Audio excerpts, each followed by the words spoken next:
नमस्कार, मैं चैताली पाटिल और आपका स्वागत है पीके टाइम्स। बाड़मेर की राजनीति में कांग्रेस की सफलता का सबसे बड़ा आधार जाट, मुस्लिम और मेघवाल समाज का गठबंधन।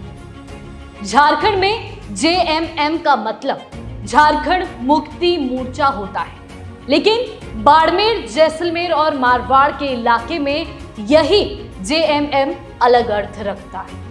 यहाँ यह जाट, मुस्लिम और मेघवाल समुदायों का ऐसा वोट बैंक है जो कांग्रेस को लगातार मजबूती देता आया है। इन तीनों जातियों के वोट मिलाकर करीब 8 से 10 लाख तक पहुंचते हैं और जब ये एकजुट रहते हैं तो कांग्रेस को हराना लगभग नामुमकिन हो जाता है। यही वजह है कि कांग्रेस के नेता हर हाल में इस समीकरण को साधे रखने के लिए रणनीति बनाते रहते हैं। बीते रविवार को बाड़मेर जिला मुख्यालय पर सींधी मुस्लिम छात्रावास में आयोजित जिला स्तरीय प्रतिभा सम्मान समारोह ने इस समीकरण की एक नई मिसाल पेश की। इस कार्यक्रम में स्थानीय सांसद उमेदाराम बेनीवाल ने मुस्लिम समाज की शिक्षा के लिए 1 करोड़ रुपए देने की घोषणा की। इस मौके पर जिले के तमाम बड़े मुस्लिम नेता मौजूद रहे और सभी ने इस घोषणा का स्वागत किया।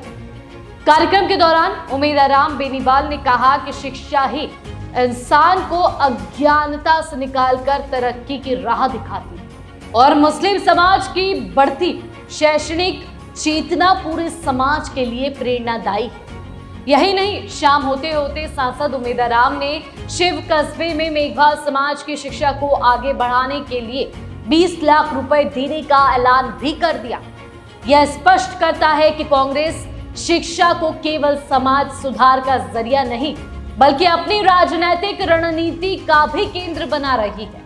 कांग्रेस का मानना है कि शिक्षा के नाम पर की गई ये पहल समाज को भी लाभ पहुंचाती है और राजनीतिक रूप से इन समुदायों का विश्वास भी और गहरा करती है। ऐसा पहली बार नहीं हुआ। चुनाव जीतने के बाद उमेदाराम बेनीवाल और बायतू विधायक हरीश चौधरी ने चंचल प्राग मठ में मेघवाल समाज के समर्थन के प्रति आभार जताते हुए बड़ी घोषणाएं की थी। उस समय उमेदाराम ने सांसद निधि से 1 करोड़ और हरीश चौधरी ने 2 करोड़ रुपए मेघवाल समाज को शिक्षा के लिए देने का ऐलान किया था। चंचल प्राग मठ मेघवाल समाज का सबसे प्रतिष्ठित धार्मिक केंद्र माना जाता है और वहां हुई इस घोषणा ने कांग्रेस के इस वोट बैंक को और पुख्ता किया था। कांग्रेस का इस समीकरण भाजपा की नजरों से अछूता नहीं।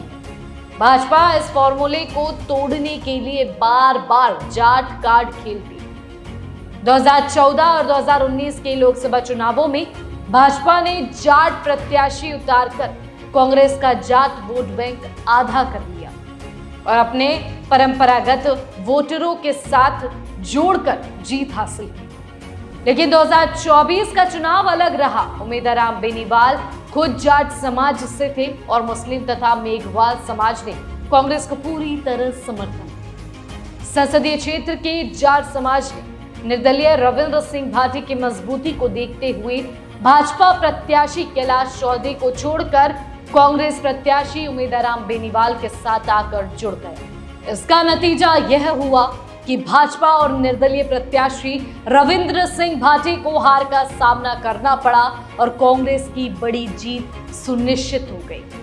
बाड़मेर और जैसलमेर क्षेत्र में कांग्रेस के ज्यादातर मजबूत नेता जाट समाज से आते हैं।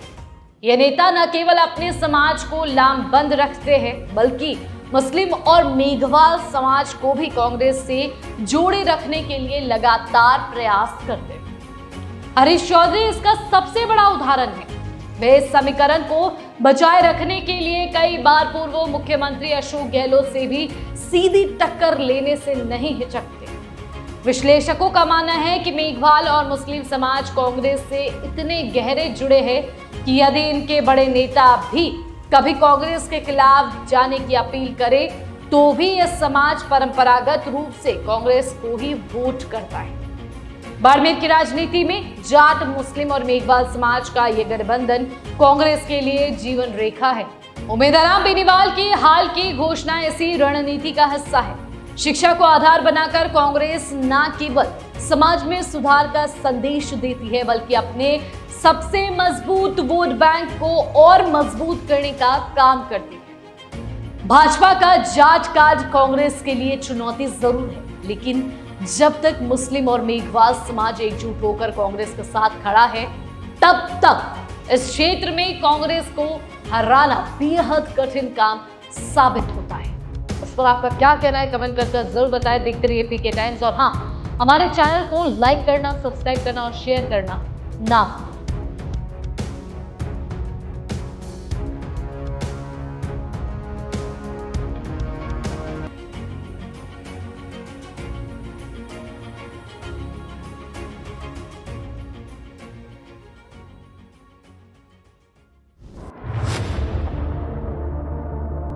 मरुधरा से खुद को जोड़ने के लिए सब्सक्राइब करें और बने रहें पीके टाइम्स के साथ।